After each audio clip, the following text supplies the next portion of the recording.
Solamaz est l'une des 14 start-up installées dans cette pépinière d'entreprises innovantes sur le site du campus de Troubiran.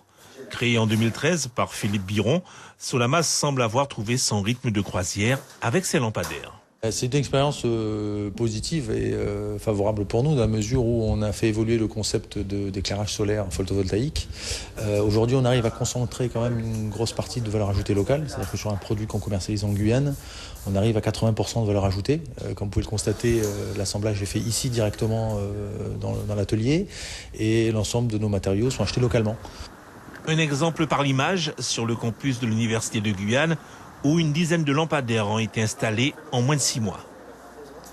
Je cherchais une solution plus simple et plus économique aussi. Vu que nous sommes dans une démarche d'économie d'énergie au niveau du campus, la création de campus vert, donc on a opté pour l'énergie solaire. On a une jeune entreprise juste à côté. Aussi, le tissu économique guyanais, il faut qu'on le favorise, donc on a travaillé avec eux. Un soutien de choix pour Philippe Biron, celui de Christine Chung, qui est à la tête d'une entreprise guyanaise de pose de fibres optiques.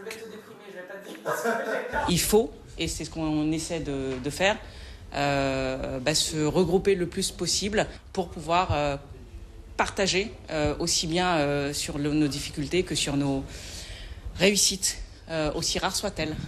Une réussite donc pour la start-up Solamaz, qui après avoir installé plus de 350 lampadaires sur toute la Guyane, mais aussi au Suriname, au Brésil et en Afrique, est désormais référencée auprès des Nations Unies.